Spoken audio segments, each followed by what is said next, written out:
have the really honor to welcome Reverend Patrick Kennedy into our space. And I have to say that, Patrick, you're one of the first people that I worked with online for the Anthroposophical Society. And I remember with our first webinar about Michaelmas, you made me cry on the webinar. And what I want to say about that is that the power of your words really stays with people long after the time that they were in the room with you, whether it's the community center we were just in Atlanta with you, or the Michaelmas webinar that I was in with you. So I am just so glad that you can be here with us and offer your keynote tonight, which is called True Living is Dying, the Life-Giving Power of Death. Thank you, Patrick. I'll turn it over to you.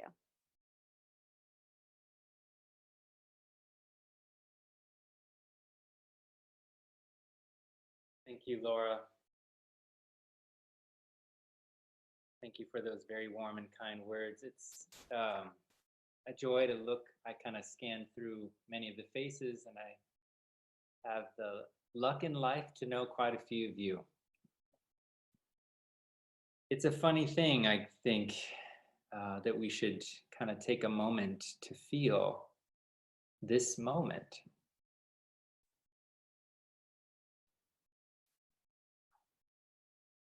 To be holding a conference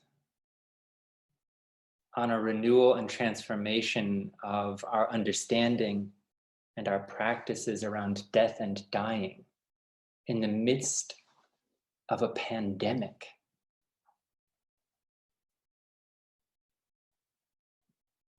And that a part of that event that we're all in is severing the ability for us to be together in space. And we're trying to overcome that by being together in time. And that's a weird kind of death too. It's a weird kind of death. But what we want to try to do is actually recover our bond with the experience of dying, re-include it in life, and thereby also re-establish the connections with our loved ones beyond the threshold of death. So this is an effort on Joan's part. I know I had the blessing of working with Joan in the last couple of years of her life in the Washington, D.C. area. It's a great honor to be a part of her intention. Joan Allman.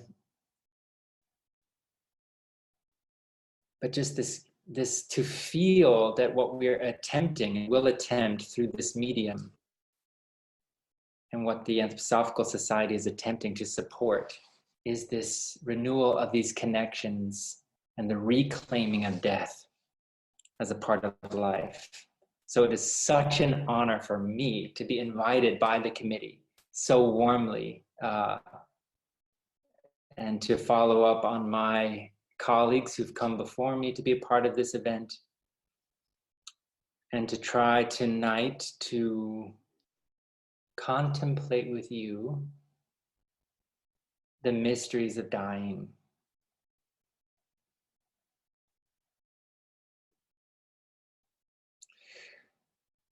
One of the things that we notice right now, of course, is that there's this extraordinarily intense attention right now on a certain kind of suffering and dying with those who are suffering from the virus known as the coronavirus or COVID-19.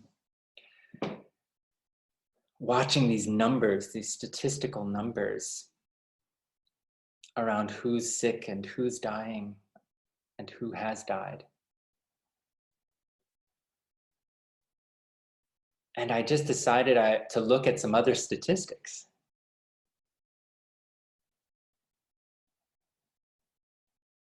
And for example, in the course of one day, something like 360,000 people will die. on the earth.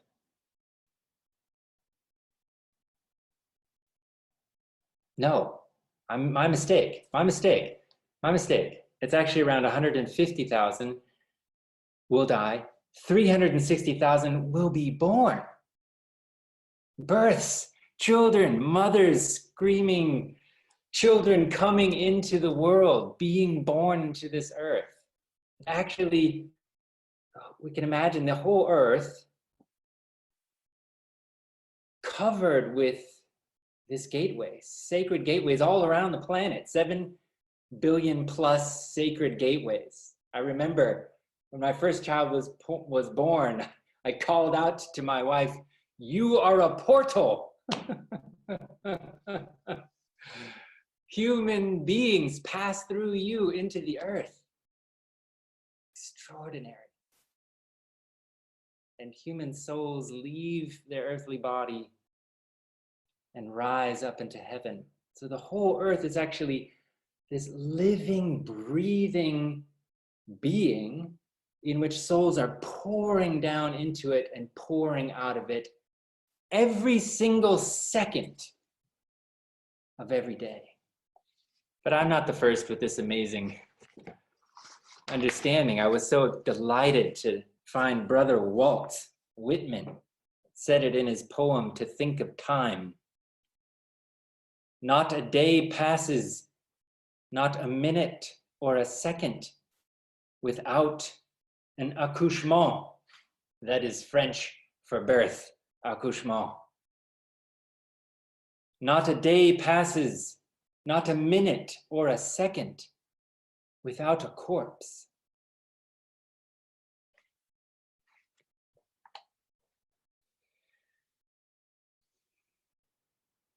Contemplating this truth, this reality, the breathing of the earth, the way she is breathing in living souls, can widen our whole sense of awe at the beautiful in and out of this gateway. I'm here looking at this strange little digital gateway in Vaughan, Ontario. It's a little bit north of Toronto. I'm across the border for many of you in the country of Canada. And I am right now in the main classroom of the Seminary of the Christian Community in North America, where I work as a director. And I'm a priest in the Christian community and work at the congregation here in Toronto. And I've been a priest for 14 years this April. And as a priest, I would say one of the ways you could describe the core task is to stand with people at that gateway. Or you could say walking with people in their dying. And by that, I mean a lot of things. And that's what I want to look at today. I want to look with you at some of the ways that we can transform actually our understanding of the nature of death. Death can cease to be an end point when we transform it into a process, when we transform it into the process of dying. So that's what I'm going to try tonight with you to contemplate. What is this process of dying? So maybe I will say just a word or two other just about myself, so you are also a little more oriented. I was consecrated 14 years ago. I was 30 years old. So if you think I look young now, try to imagine no facial hair, no little salt in the hair, 30 years old. And I wasn't even a year into my priesthood. It was January of 2007. It was near to Epiphany, January 6th. And already, I was about to have my second funeral. And it was for a man I had never met. I'm sorry, the second funeral was for someone I had known in Pennsylvania a little bit. And then a day later, I get a phone call. Someone has died in another community, but this one is a teenager.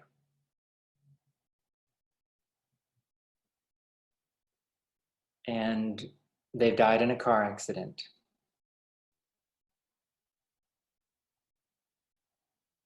And I've never met their family. And I'm called into that situation. Now, I had never lost a child. I'd never known someone personally who had lost a child. I remember driving down the 4.5 hours to meet with this family for the first time ever, to meet this soul. And I remember praying in the car, wondering, how can I ever possibly be of help?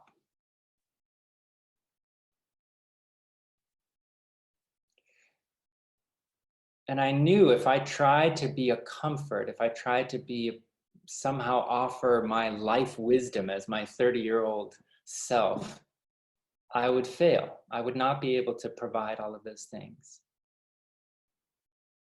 I knew only one single thing, and that was, I can walk with them and the soul who has died through this journey into the world beyond death. I can be a kind of midwife. Now, I'm one of the few men on this call. I think I scrolled through the whole list there. I have no issues with calling myself a midwife. I hope that's okay with everyone, because it really matches my experience of death as a birth. And that was so real to me, and the rites and rituals and sacred sacraments that we have that help a soul transition into the world beyond and help a community accompany that soul through this powerful transition. I knew I could do that. And to experience when you have a community and a process that matches up with what is actually happening for a soul who has died and who is entering this journey. To experience how the spiritual world can pour into that moment and transform a tragedy into one of the most beautiful events that we all were blessed to ever be a part of. It doesn't take away the tragedy, the loss, but it gifts into that, it pours into that a gift that is so big, so abundant, so full of life. It changed our lives forever, for the better. This one simple example to bring to you to explain how, or to show maybe and reveal a little bit how a death can actually be a source of life. And I'm sure you've had that experience in yourself, in your own life, in your own communities, where a death in a community or in a life can actually be the secret key that unlocks a whole new world, that causes the scales to fall from the eyes and to suddenly see everything in a whole new light, and to have the feeling, now you know what really matters.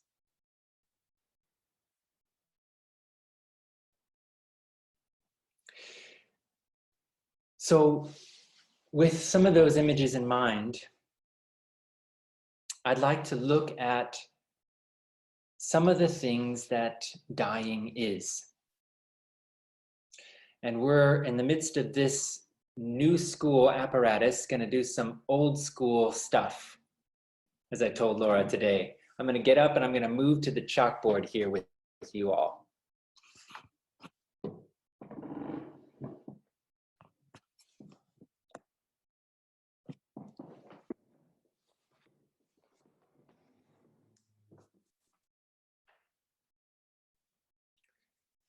Can you hear me okay? All right. So I'm just going to do some sentences. Dying is,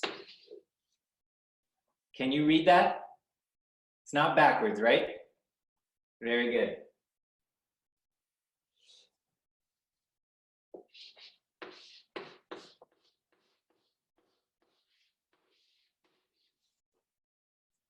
Dying is letting.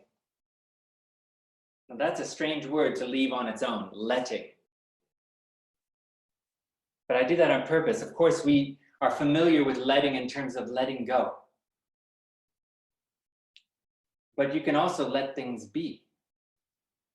You can let things come.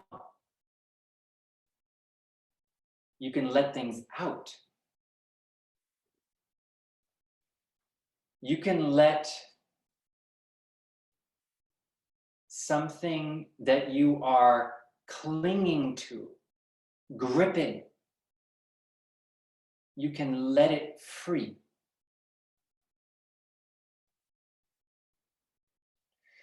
And this letting activity, this ability to release the clench, is a part of the deep activity of dying, the practice of dying. And it contains, you could say, something of the core expression of what we just described as the breathing of the earth. You could say the whole of human existence is a breathing between expanding into the cosmos, which we'll hear about tomorrow, I hope, from Mary Adams. Can't wait to be in your workshop. This expansion, this going into the periphery, and this contraction and concentration. And you could see I make my fist like this. You could say living between the experience of being a point and the experience of being in the periphery. And being embodied in a body is to you could say, gather ourselves up into a hold, to take a hold of the earth, a part of the earth that is ours, to take a hold of our life. And if we've left the heavenly worlds and we've come into a body and are living in this body, it's become our new home. And we go through the course of our life forgetting where we've come from and really making a deep home here in this body. So much so that when you look at me, you don't see Laura. You see Patrick. That means that the cellular structure of my face, which is made out of silica and carbons and so forth, the same substance as the earth, bears the signature of my being. My soul is radiating out through my eyes, my nose, my face, the shape of my ear, right down into my thumbprint. My spirit has totally imprinted its being all the way down into my inner organs, all the way through my toes. I have gotten to know this body very well. And after, let's say, 80 years, we've made a very close relationship. And so this capacity to let go, to release, to let, is a core verb, a core activity that is a part of what dying is. And you know in yourself, in your own lives, how much life doesn't happen because we're clinging to things, where it's time to let them go, or let someone out the house, or let someone you like not like you. And on and on. We could spend the whole evening talking about letting. Letting, dying is letting. And in a secret way, that means saying yes. It's kind of the deep inner opening to life. Because actually, kind of like life is usually happening to us, and our relationship with it a lot of the time is like,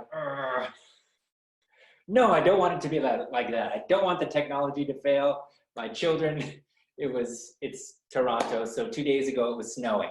Okay, it's April, my child's like, no, crying, like, how could it be? It's spring. Like, well, it is snowing. Don't the flakes look beautiful? How can we let reality in?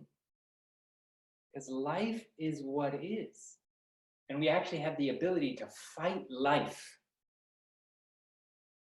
So dying to life actually lets life in. We can be fighting life our whole lives.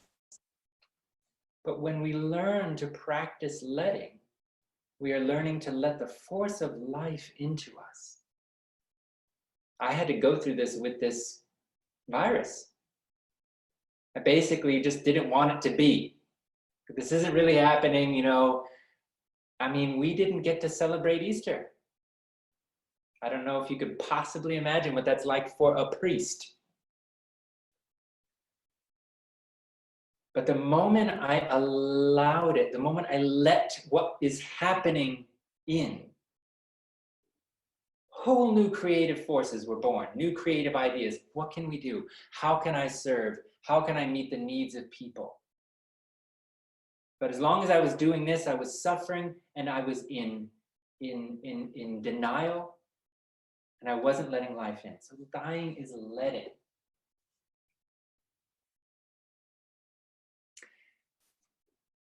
Dying is also, you can feel it as a part of this, opening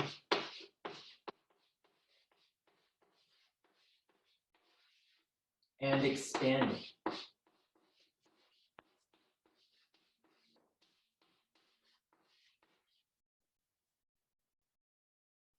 That's readable still? Heading downhill, but it's okay. We'll keep it back up. Dying is opening and expanding. So I'm going to reveal to you a little bit when I grew up. I'm a child of the 80s, no doubt.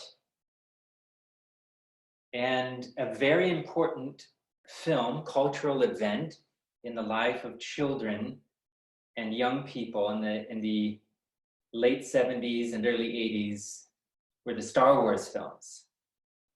For those of you who did not watch them or participate in them, for those of you who might even have strong antipathies against them, I beg of you to open a little bit and listen to me tell the story of Obi-Wan Kenobi.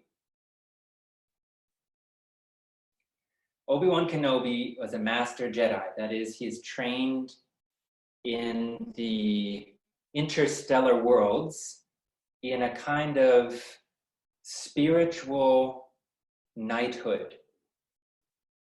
And these spiritual knights work with the life force that permeates all things that they call the Force. That is the source of their power. And their swords are made of light. They're called light sabers. But the forces of darkness are on the rise, and they're called the Empire. And their lead dark spiritual knight is Lord Vader, Darth Vader. And Lord Vader, this is all a part of the key mythologies of our age. I'm just going to put that out there. Lord Vader is someone who has picked up the dark side of the Force as the source of his power and united himself in this blending with machines. Sound familiar? He's uniting, he's actually sustaining his life by actually melding with machine. And he draws his power from fear and cruelty and power over others. And Obi-Wan Kenobi shows himself, the one who is on the light side of the Force, through his life and service to be a good and kind old man. He's an older man. And he has found perhaps a young man who could be the source of hope for the future against overcoming the empire, the evil empire, which, by the way, has created, almost finished, with a moon-sized machine called the Death Star. And this Death Star is able to destroy planets. So this tiny little rebel force is launching a rebellion. They want to overcome the Empire, right? And they're making their attempt. And Obi-Wan Kenobi's in there as well. He gets on the Death Star and he has his combat moment with Lord Vader. He's going to overcome him. And you're a child and you're watching this and you're like, come on, Obi-Wan, you got this. Beat Lord Vader. And then you start watching him and he's like not trying hard anymore. He's kind of, and his light sword is kind of fizzling a little bit.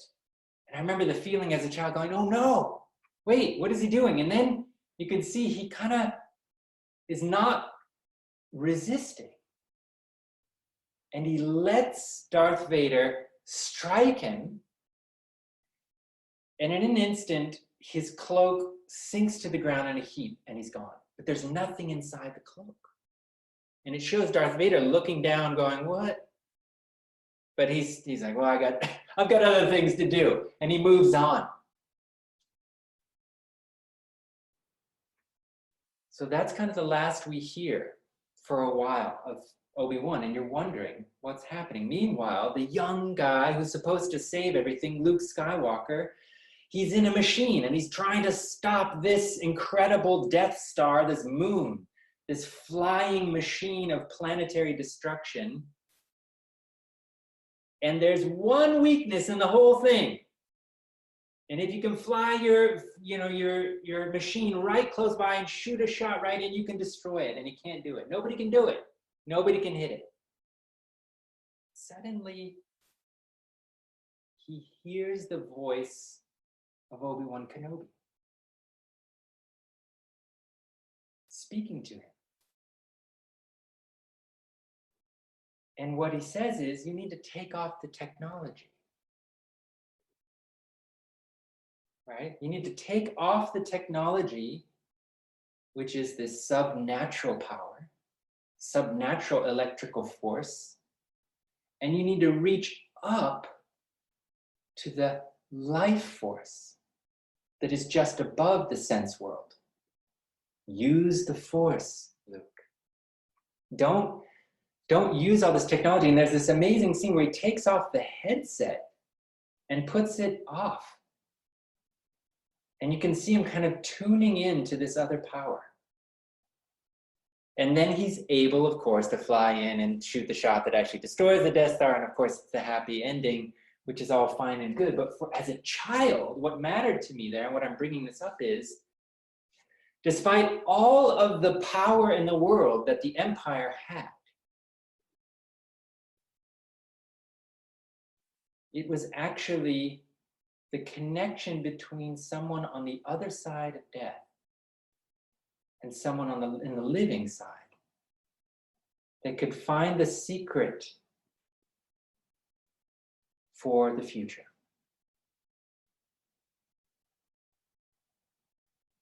And I knew Ben is everywhere.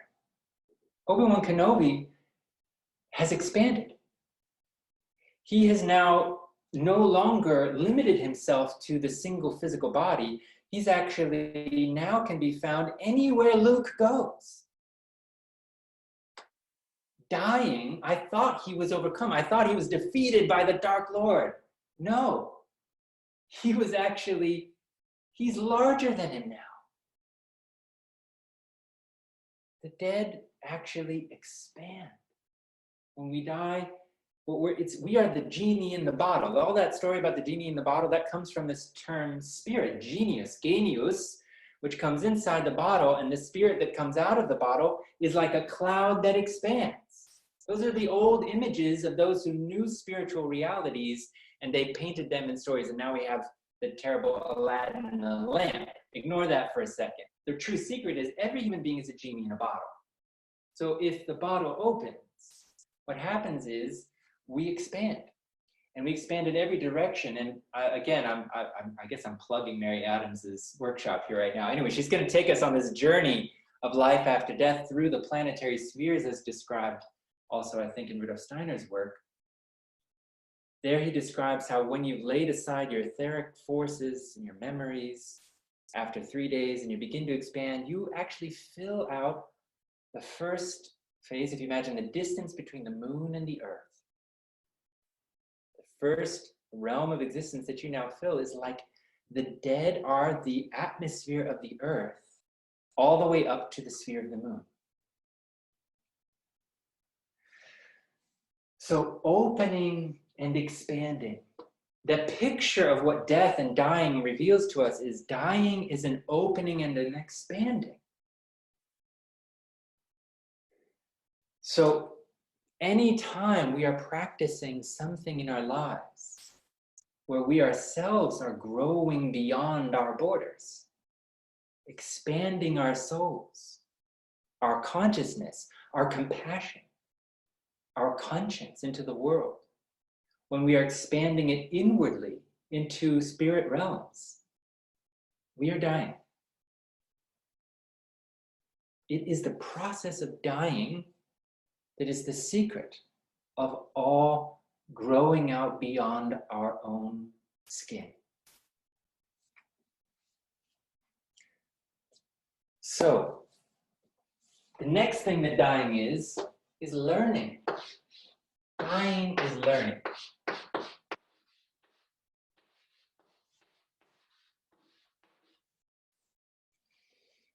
And Laura, I thought I would have my little clock in here. Whenever you think I should stop, you just give me that like wave or 5 minutes or anything like that. Dying is learning. That one is relatively easy, I think, for us. It's familiar to us in some ways, right? In the sense of look back on your life. In those places where we have most fallen down, most made mistakes, most suffered and went through the greatest hardships. Those have the most power to transform who we are. Learning is nothing other than, I was this way, I'm going through something, now I'm different. Right? First grade, I learned the letters. Now I can write in second grade. I'm going on to third grade and I'm reading. That seems relatively simple, but actually it's extraordinary. There is a time in people's lives when they can't read. They're closed off from a whole world. There's a threshold, there is a gateway. There's a gate between them and this knowledge. And the only way to pass through that gate is to learn. Learning is dying. But I want to look at that also in some other ways in particular. Because we come back to this picture of who we are. Because we can learn going out into the world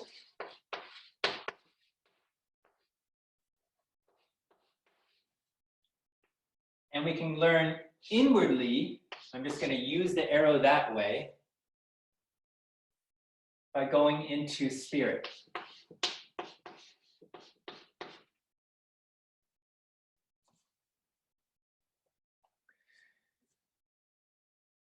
And the way into both of them is actually almost exactly the same, they're just a different direction.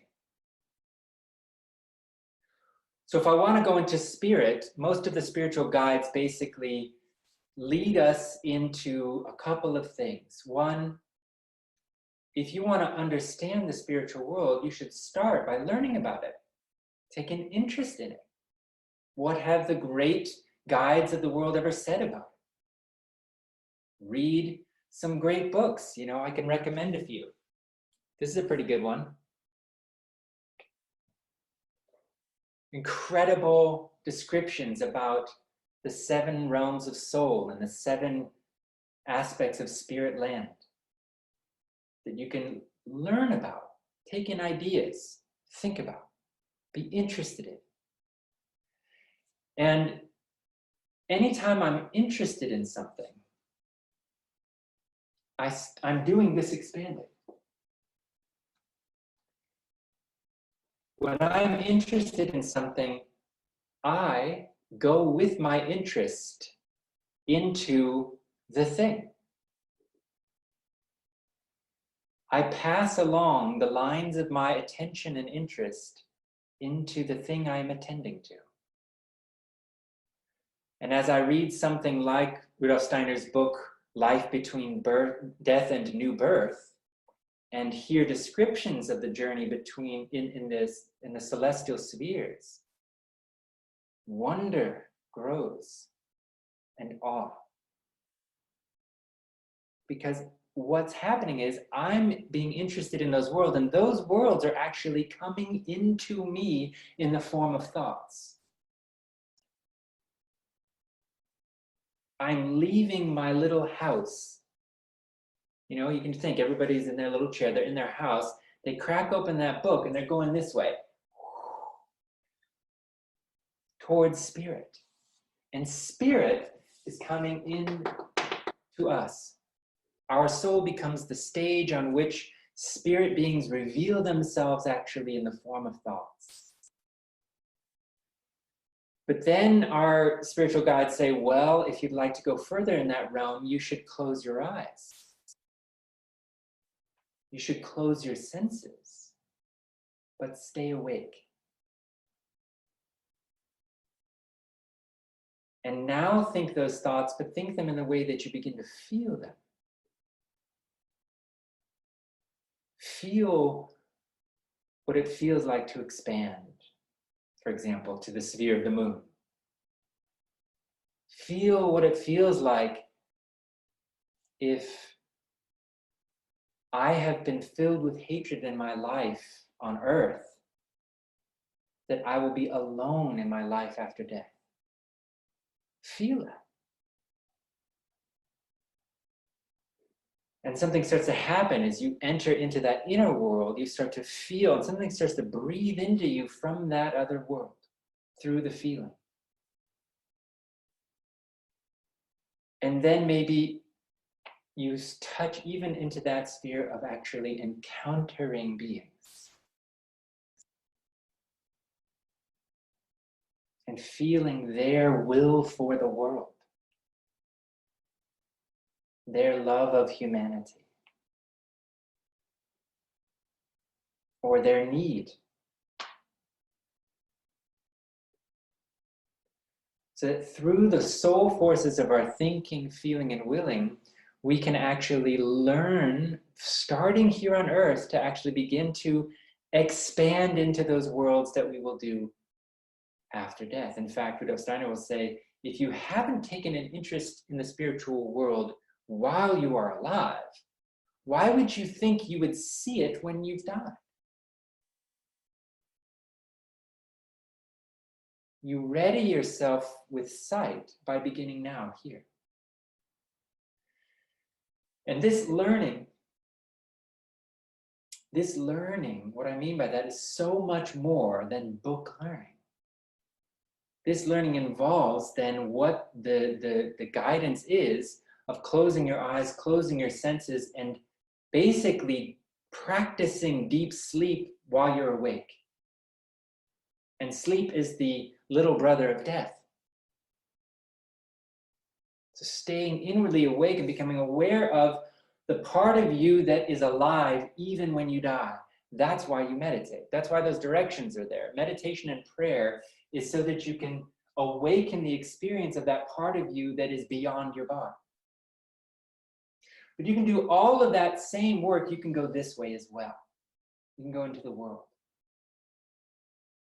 And through interest, becoming wonder, becoming awe, if you just think like what, the word awe, you almost can't just say, oh, I was full of awe, right? You have to say, oh, whoa, did you see that? You can feel the whole human being wants to do that when they're in a state of, oh, whoa. You go to the top of the mountain, you see for 1,000 miles around, whoa. You go with that. Your soul expands through interest, wonder, and awe into the other.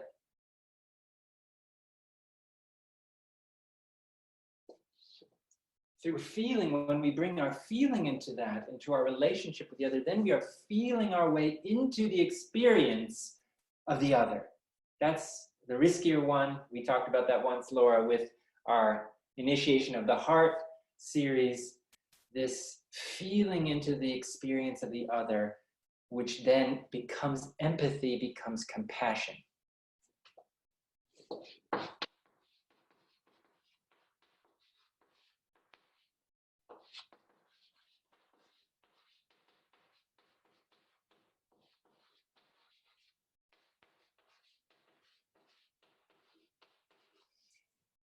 And the third level where we can get involved is then on the level of our will. And when our will is actually expanding beyond our own will, usually we're totally, completely subsumed in our own desires, intentions, purposes. I've got a lot to do. I'm busy. I'm important. If I can stop. See, all of these, by the way, all of these require stopping. Stop and look. You can't have interest if you're busy. You can't pray and meditate and do inner work if you don't stop your life and make time. All of this work involves stopping, which means dying. That means my life, which is going in a direction, I stop it and I make time for this to grow beyond myself, to do that on the level of will. Then I feel the need of the other becomes my will. I feel solidarity with the other. I feel conscience. Solidarity, conscience,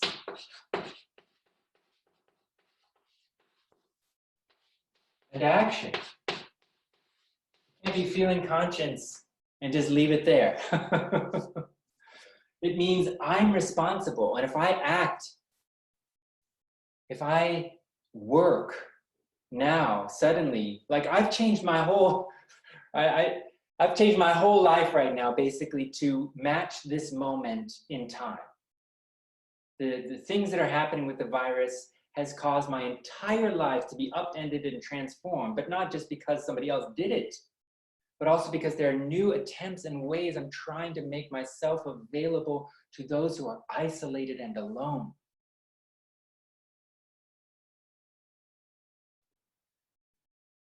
That burns into my heart. I have to do something. I am their suffering. My will can only be now in them, to be there for them. So now my will has completely died to myself, and I am coming to life in the will of the other. And all of that is a mirror image of what we can do inwardly. Also here, we meet beings and we experience, may your will work through me. May the being of love live and work through me, because I think you're a little better at it than I am. But if I've met your will, and I think it's a good one, I want you to be able to work into the world. So this all involves, this is what I mean by learning these things. So I'm going to move a little bit quicker now through these because they just flow from this one. So opening, letting, opening and expanding, learning, healing. Dying is healing. So if I'm doing this, if I'm letting, if I'm opening and expanding, if I'm learning in the sense of overcoming my limited self and starting to let the world in and the other in, what is happening is I'm being healed. And what I'm being healed of is the fundamental problem of self-centeredness and selfishness. See, the great divine antidote, medicine for self-centered selfishness is death. That's what the writers of the ancient book Genesis tried to say. Yes, you've taken the apple for yourself out of selfishness. You've jumped the gun and you have an experience of self too soon. You're at risk of completely being subsumed in egotism. So we are going to give you death to resolve that problem. Death not as an endpoint, but because while we're alive, we're concentrated in this clench of me.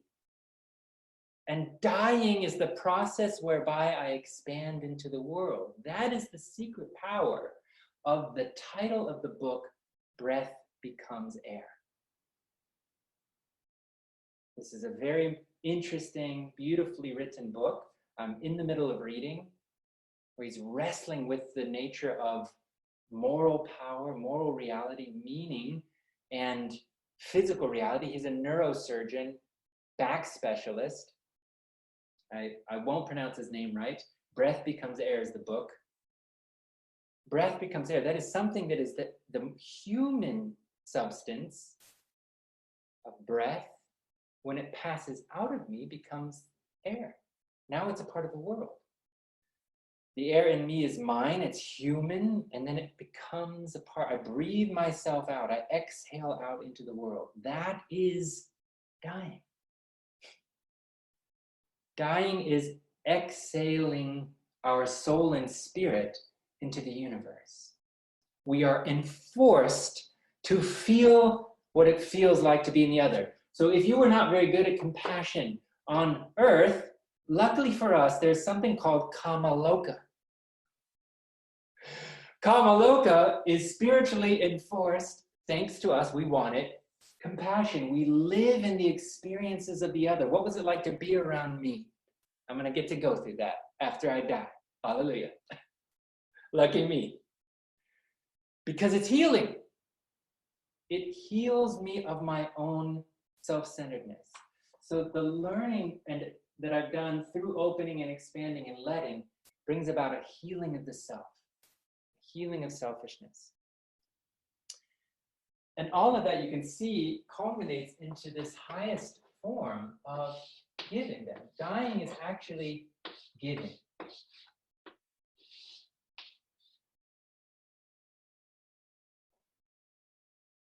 Dying is giving. Of those births that happen every day, I read some 90,000 women per year die in childbirth. Like, it is a life, it is a gateway. It is the gateway, death and birth, right there. And it is, even in our medical world, still such a thing. That 90,000 women die in childbirth. Now that might be numbers around the world, but it gives us that picture that for another being coming into the world, so that they can, a greater being is risking its life.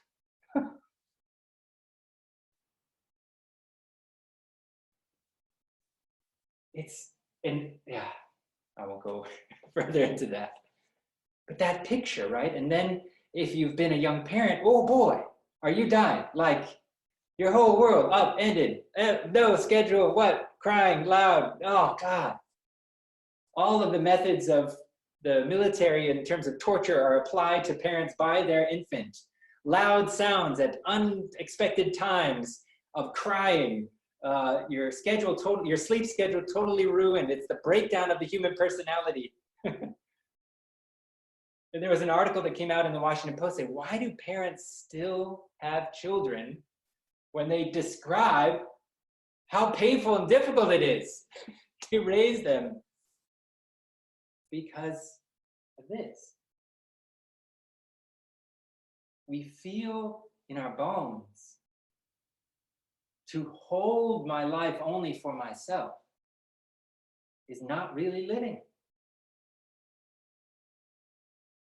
In fact, Angelus Silesius would say in one of his beautiful, the old Middle European mystic who kind of was a master of these little phrases, he said, now in my own translation, unless you die before you die, you'll truly perish when you die. Unless you die before you die, you'll truly perish when you die. Because dying to myself for the other is a giving. It is a giving of who I am. And when I'm giving who I am, now I'm coming into the highest level of dying, and that is dying is loving.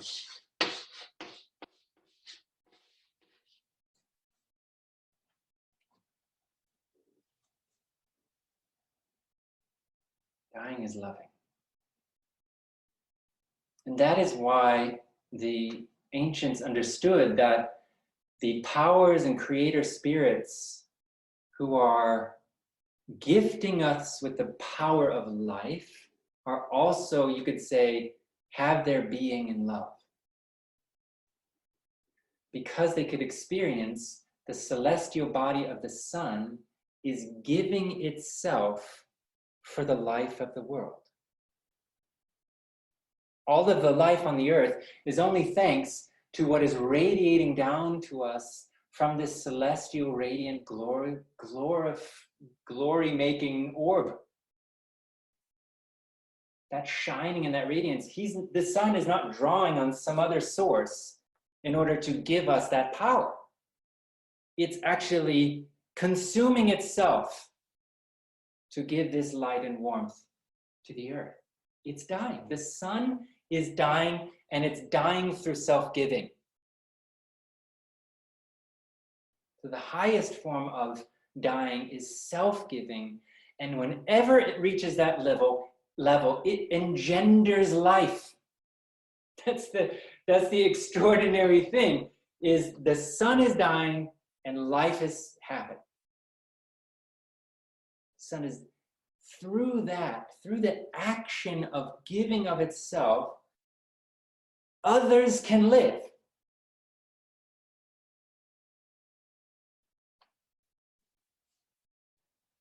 And that is why dying is living.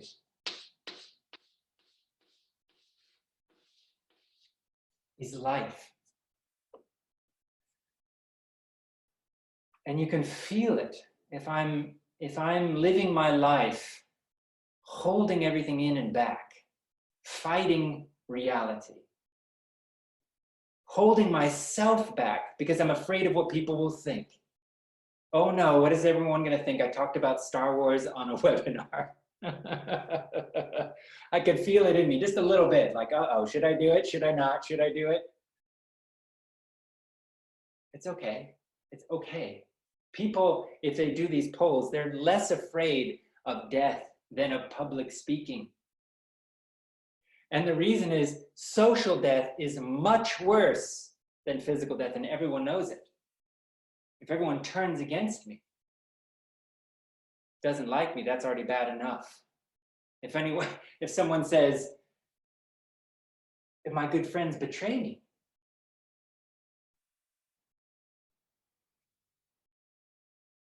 if I'm not true to the giving of who I am to the world, actually what gives life to the world won't be given. Because the secret is, we are the sacred gateway.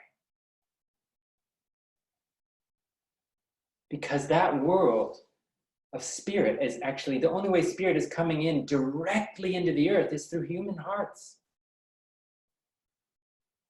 It is passing through us into life. And if I'm holding myself back because I'm afraid, because who's going to take care of me? And well, what if they, and you can feel all of this clench of fear.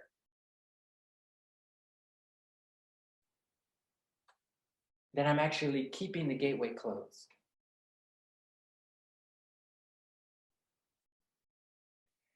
And when I become ready to die, willing to just give who I am as best I can, something else can start to pour into me that the world's been waiting for.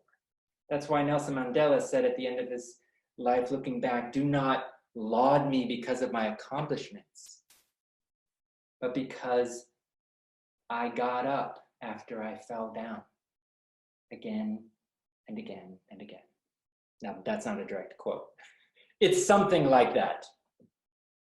It was about his getting back up after falling down.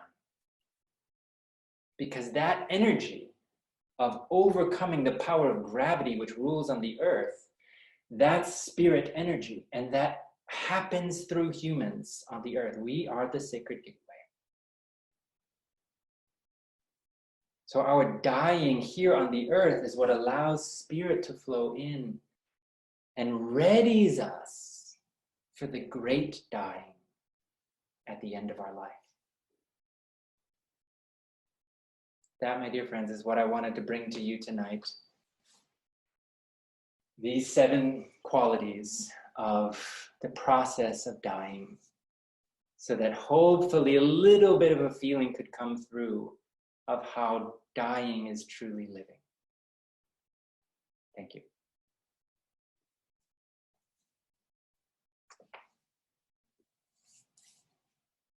I just like to leave a little space after you speak, Patrick, because it's so profound. You made me cry again.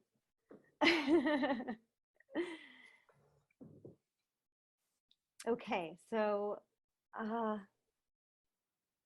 there's so much there. Thank you so much for opening our conference and this new experience with all these amazing thoughts to carry us into the next 2 days. Yeah, thank you. We thought we would, if it's okay, we'll take a little time where people can type questions in. We're going to keep everybody mute until the very end when we say goodbye to each other and take our loved ones away with us. So, oh, wow. Yeah, okay. So we're seeing lots of thank yous, but I'd like to open it up. If anybody has a question, you can please type it into the chat and we can share that. I was very appreciative of the Star Wars. Thank you. Also, child. And it's such a compelling story. And I never thought about the words like Death Star and all of these things that you said. Really amazing. Yeah. Okay. So, yeah. So, Caitlin is asking, yes, Obi-Wan. Obi-Wan. Nice. Cheers to Obi-Wan, that's right. Can you speak to unexpected or sudden death is one of the questions. And I know you talked about that, I think in the beginning, where you had to go to a death where you didn't know people and that was a sudden death, but maybe you can speak to that a bit more. I mean, what I tried to do tonight is actually just kind of give an overarching relationship to the inner spiritual processes that work in all dying. Each situation then asks for a completely unique approach. It's going to, I mean, if this were easy, we wouldn't need to keep doing it. This is the great schooling we are in. And a sudden death, you could say, is first of all sudden because we weren't expecting it. But even just beginning to live with the idea, for example, I could leave the room tonight and I could die. Like, have I built into my expectations that death belongs to my life? Have I done that with everyone around me? Like all of my people will also have their moment where they will die. If I'm not doing that, I'm not yet fully in reality. So what will happen is reality is going to probably come to meet me in an intense way and ask me to include more of reality in it. So each sudden death, each unexpected death has to be looked at completely uniquely though. And if you take into the idea that death is such a significant experience, which we didn't even talk about today, for the journey of the soul beyond death, the moment of death, as well as all those around in the community where the death has happened, then if you understand that nothing happens without purpose and meaning, then death belongs to the great story of what is sometimes called karma. Now, that doesn't mean fate. I think there are accidental deaths. There are unplanned. There are things that aren't necessarily in the story. Because of the world that we live in, there has to be a free space for accidental things to take place. But they're always then reincorporated into the stories that we are living. They become like these essential nodal points that transform every person around them. Like, for example, think of a suicide. Now, this is one of the ways that people die that is most impactful for me in my life. But one of the things that I notice is that everyone starts asking, what could I have done differently? Every person who's in relationship to some degree seems to suddenly be confronted with the idea, reviewing themselves their whole life, not just the person who's died having a life review. Everyone's starting to go through, wait a second, did I miss something? Did I miss an opportunity? Did I miss a sign? And usually you'll be confronted, yeah, there was a moment. And you notice suddenly when you have a sudden death like that, oh, I'm not separate at all from people. The illusion that I'm living my life separately is completely shattered because I suddenly realize that's connected to me. And there was a Netflix television series that tried to meditate on that called 13 Reasons Why, which was somewhat controversial. But it was very, very important, I think, because it just looked at that like, who isn't implicated if someone doesn't decide to stay? And yet, of course, I don't want to overemphasize that, but it's just the sense of connection. So the way I'm looking at that right now is just that quality that those moments can be an awakener to the moral fabric that we are all woven into with one another. This moral fabric is actually an invisible reality in which we are all walking. And sudden deaths have this effect that it tugs on those threads. There's a sudden rip, and everyone's like, whoa, what just happened? Why'd that happen? And suddenly everything starts to shift and you have to reweave the fabric. So that for me today is one response. One would always have to look at a very specific situation. What kind of sudden deaths? Rudolf Steiner, in his book of lectures, the Manifestations of Karma, is something I can only recommend to everyone right now. Manifestations of Karma.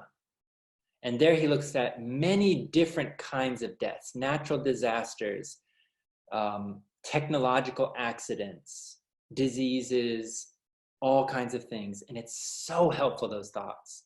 Manifestations of Karma. Thanks, Tess. Yeah, that's the one. So there's a beginning of an answer. Thank you, Patrick. And there's lots of questions coming through, and you answered a few right there. So I really appreciate that. And okay, so there are a couple. I want to address Kendra's asking a question about how you can support someone that you've lost to COVID when you're unable to say goodbye, and how you recommend holding vigil. We're actually doing a Vigil of the Heart tomorrow that was developed particularly for this time. So I want folks to know that, and Linda Berg and Ellen Huffschmidt are carrying that tomorrow. So hopefully you're registered to join us tomorrow to experience that.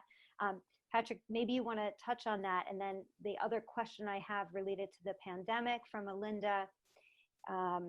So there's this question, what if you can't be there to say goodbye? And then what's your picture in terms of what's going on with the pandemic in terms of expansion and contraction and breathing? Oh gosh. So, you know, like put those two together. Not really, probably, but. I think to turn our attention so far to look at the whole phenomena of what's happening right now would be too far from me.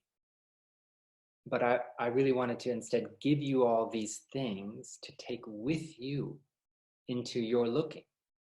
Rather than me now do it, I really wanted to try to give you something that you can take, these 7, and kind of use them as a way of seeing that allows us to look into ourselves, into each other. Of course, the worst thing would be like if you were to come up to someone and say, you know, I think you need to do some opening and some expanding. You look a little bit, you know, this isn't about what we can prescribe for others, but rather look to ourselves and then understand people in processes of them. Oh, they're going through a wrestling with this, and feeling compassion for that rather than judgment. So if we leave that aside and just look at just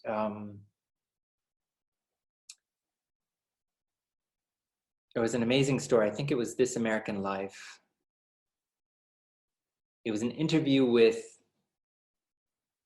a man who has been an emergency responder in New York City for something like 19 years. I don't know, 17 to 19 years. And he describes a story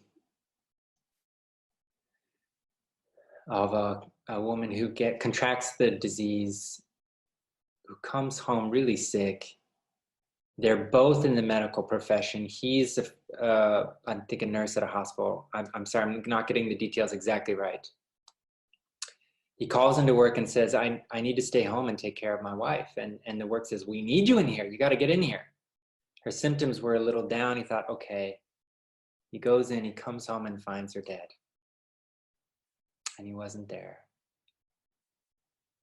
And the first responder goes, you know, and he's there and he's out there on the street and he says, something happened to me because in all my years, I've seen it all. I have seen it all. You have to imagine a good New York accent. And every time I could put my arm around them and say, you know, I know. They'd cry on my shoulder and somehow something would be moved and released in the actual touch of each other. And today, and on that day, I had to stay 6 feet away. And for the first time, he said, in all my years, I went into my truck and I cried. All the stuff that I've seen, I never cried. But the day I couldn't actually comfort somebody, I cried. So I think for us to grieve the loss of being severed from one another, to serve what is being asked of us by the health departments, is a good first step, because it is terrible. But my dear colleague Cindy wrote a beautiful little thing called No One Dies Alone.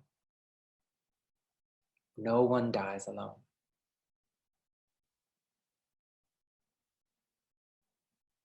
That expansion process begins to happen and we start to move into that realm where the dead are living. And those who accompany us from the other side, our loved ones who have gone ahead of us into that realm, are there in different ways. Each one of us has a guardian angel that walks with us throughout the course of our biography. They are there. And the being who is the great guide in all self-giving for the life of the world that we call Christ is there for every single human soul. And when we open our thinking, our feeling, and willing into the realm in which they live, guess what? They're a soul. Well, we're a soul too. So when we send our attention and practice that, and I think different ones of you will be working on those practices in your workshops. When we practice that, we can keep that link alive. See, that's the thing, is the bond of love is impossible to sever with death. As I was just showing, actually, it's partly what dying means. True love is a part of dying. Or you could say dying becomes life through love. So with all those wonderful little words, what I mean to say is we can be with a person and attend them. Even once the disease is over, things happen where, for example, a coroner's office won't allow you to come in. It happens. It happens all kinds of times. And you just have to be creative as a community. And I know there are different kinds of things people could do. I'm not going to go into exact practices right now, but I would just say you can do things. On Sunday, I believe I'm asked to speak about consecrating our dying. I'll look at the process of actual physical death, what we go through in different stages, also then into the processes we go through after death, and how, for example, in the Christian community, we have rituals that match those special moments in a very specific way to try to reveal the question for the community that we have to solve with each moment. What is required of a community around the moment of death for the 3 days of life review and vigil? What's kind of essential there? What's required of a community then after that when they leave aside that and go on in their journey and so forth? So what can we do for those who have died, and how can we also, in doing that, receive the greatest comfort one could ever have, because you stay connected.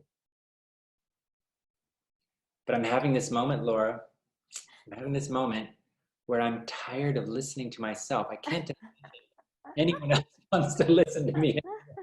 Oh, Are we getting to that point where we are. We are at that time. It's time to close our space together. And so we are going to see you again on Sunday. Thank you for being here with us tonight.